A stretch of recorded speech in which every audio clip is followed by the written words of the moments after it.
اعوذ باللہ من الشیطان الرجیم بسم اللہ الرحمن الرحیم۔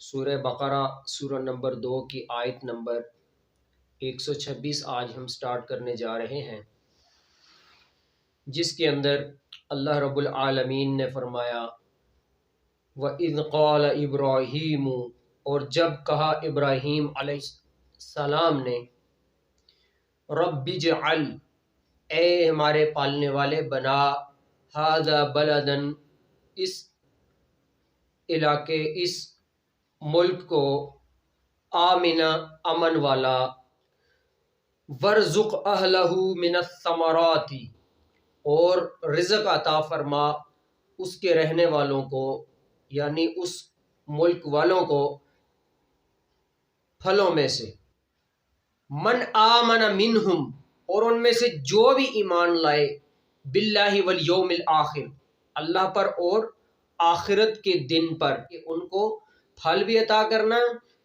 اور امن بھی دینا ان کو۔ کہا قال، اللہ نے جواب دیا، ومن کفر، آپ ایمان لانے والوں کی بات کرتے ہیں، بلکہ جس نے کفر بھی کیا نا، میں اس کو بھی کچھ عرصے تک دوں گا دنیا کی نعمتیں۔ ومن کفر فامتعہ، پس میں دوں گا اس کو تھوڑا سا سامان، قلیلاً، بہت ہی تھوڑا۔ دنیا کی زندگی بہت ہی تھوڑی ہے، اس میں آپ کو جتنا زیادہ مل جائے وہ تھوڑا ہی شمار ہوگا، اس کو ہم تھوڑا ہی کہیں گے، قلیلاً، تھوڑا سا، ثم، پھر، اضطرہ، مجبور کر دوں گا اس کو میں، الی عذاب النار، آگ کے عذاب کی طرف، وبئس المصیر، وہ بہت ہی بری جگہ ہے لوٹنے کی۔ وَإِذْ يَرْفَعُ إِبْرَاهِيمُ الْقَوَاعِدَ مِنَ الْبَيْتِ وَإِسْمَاعِيلُ، اور جب بلند کر رہے تھے ابراہیم اور اسماعیل علیہم السلام بنیادیں بیت اللہ کی، ٹھیک ہے، مسجد حرام بیت اللہ جو ہے اس کی بنیادیں، اور کیا ساتھ دعا کر رہے تھے؟ دیکھیں کتنا بڑا کام کر رہے ہیں نبی ہو کر دونوں، اور ساتھ پھر دعا کیا کر رہے ہیں؟ ربنا تقبل منا، اے اللہ ہم سے قبول کر لے یہ محنت اپنے گھر کی۔ ہم تھوڑی سی نیکی کر لے کہتے ہیں ہم سے بڑا کوئی نیک ہی نہیں ہے، اللہ کیوں جو ہے ہماری قبول نہیں کرے گا؟ بدماشی بھی کرتے ہیں ہم لوگ آج سے، اور نبی ہو کر کیا کر رہے ہیں؟ اتنا بڑا کام کر رہے ہیں نیکی کا، اور پھر بھی ڈر رہے ہیں کہ پتہ نہیں قبول ہوگا یا نہیں ہے جی۔ اے اللہ قبول کرنا، انکا انت السمیع العلیم، تو خوب سننے والا اور خوب علم والا ہے، خوب جاننے والا ہے۔ ربنا وجعلنا مسلمین لک، اور اے اللہ ہم دونوں کو اپنا فرما بردار بنانا، ومن ذریتنا، اور ہماری اولاد میں سے، امتا مسلمتا لک، جماعت جو کہ فرما برداری کرے تیرے لیے، ٹھیک ہے، ہماری اولاد میں سے بھی کچھ لوگوں کو اپنا فرما بردار رکھنا، وَأَرِنَا مَنَاسِكَنَا، اور ہمیں دکھا مناسک طریقے، ٹھیک ہے، مناسک حج بھی آپ اس کو کہہ سکتے ہیں اس وقت جو ضروری تھے۔ وَتُبْ عَلَيْنَا، یعنی بیت اللہ کا کیا کرنے جاتے ہیں لوگ؟ حج ہی کرنے جاتے ہیں نا، یا عمرہ، حج عمرے کے اور اپنی عبادت کے طریقے، مناسک، ٹھیک ہے، یعنی کہ طریقے، ٹھیک ہے، اپنی عبادت کے طریقے بتانا ہمیں، اس طریقے سے ہم تیری عبادت کریں۔ وَتُبْ عَلَيْنَا، اور متوجہ ہونا ہماری طرف، انکا، بے شک اللہ تو، اے اللہ آپ، انت التواب الرحیم، آپ بہت زیادہ متوجہ ہونے والے، توبہ قبول کرنے والے ہے جی، بہت زیادہ رحم کرنے والے ہیں۔ ربنا، اے ہمارے رب، وابعث فیہم، بھیج ان میں، رسولاً، ایک میسنجر، منہم، انہی میں سے، یعنی ابراہیم علیہ السلام اپنی اولاد کے لیے کیا دعا کر رہے ہیں؟ اے اللہ ان میں ایک رسول بھیجنا جو کہ انہی میں سے ہو۔ ان کی دعا قبول ہوئی ہے نا، ہمارے پاس ہم ہی میں سے رسول، ہماری طرح کا جو ہے رسول اللہ نے بھیجا، اس پر وحی کی، اور پوری دنیا سے افضل ہمارے پروفٹ صلی اللہ علیہ وسلم، یہ ہمارا ایمان ہے اور ہونا چاہیے۔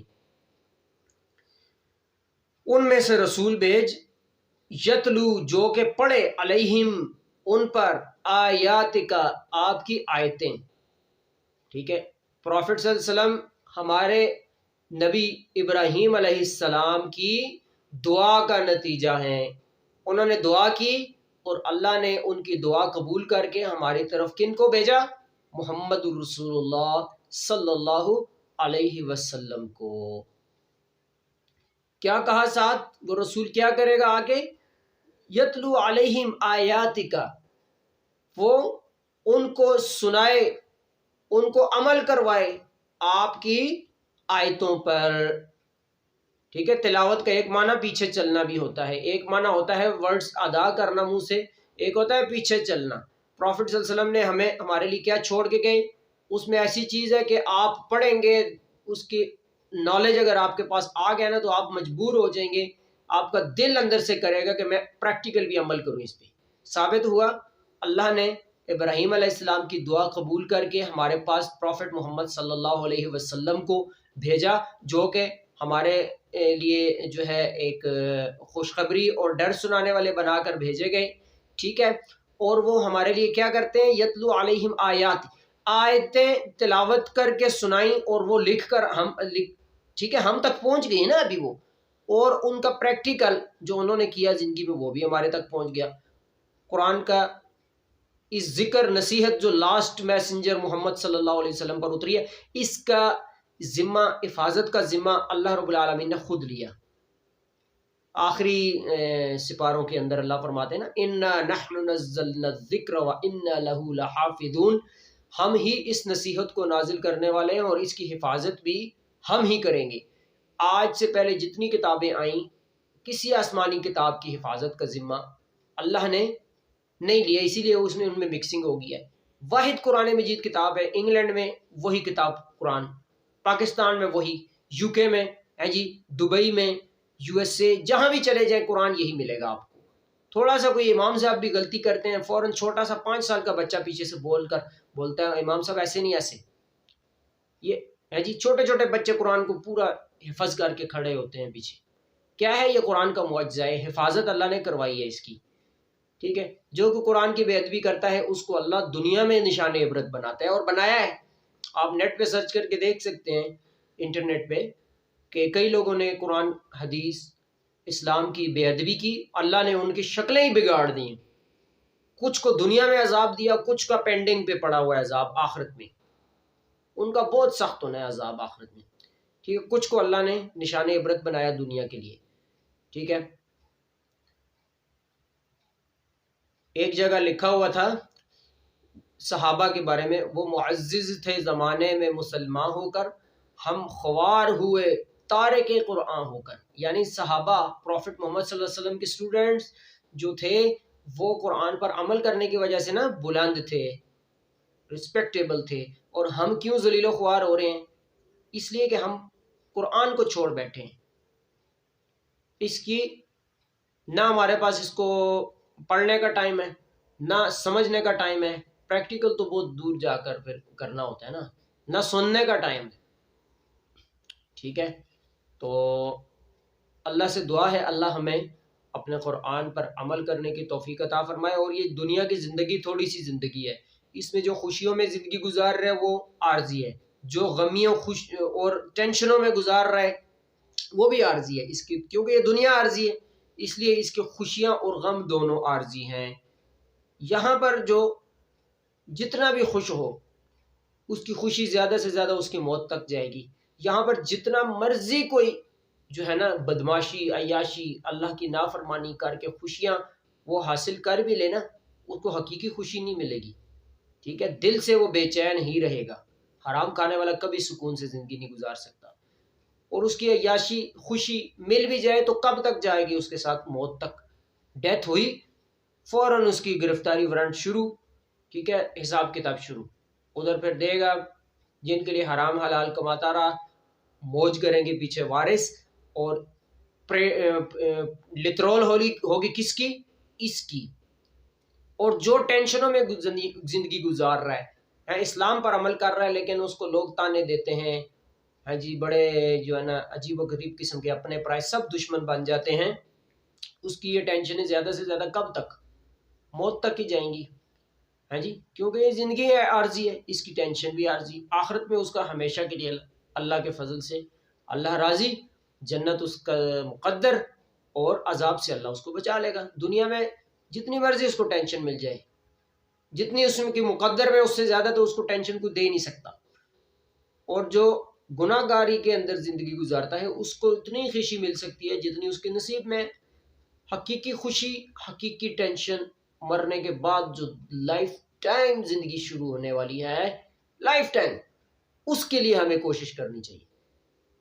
دنیا کے first year, second year, B com, C com کا آپ کا امتحان فیل ہو جائے تو دوسرے سال میں ایڈمیشن بھیجا جا سکتا ہے، ٹھیک ہے، ٹرائی کی جا سکتی. لیکن یہ دنیا پہلا اور آخری چانس ہے، دوبارہ نہیں. دنیا میں قرآن میں آتا ہے نا، ایک جگہ فرمایا کہ کہیں گے گناہ گار لوگ، یا اللہ یہ عذاب ہم سے نہیں بھگتا جائے گا، آپ ہمیں دنیا میں واپس بھیج دیں، ہم نیک بن کے زندگی گزاریں گے. اس وقت جو ہم نے منتیں کرنی ہیں، تو ابھی ہمیں زندگی ملی ہوئی ہے نا اتنی سکون سے، ہر چیز اللہ نے دی ہوئی ہے، تو اس میں کیوں نہیں ہم پریکٹیکل کوشش کیوں نہیں کرتے؟ کیوں نہیں اسلام پر عمل کرنے کی کوشش کرتے؟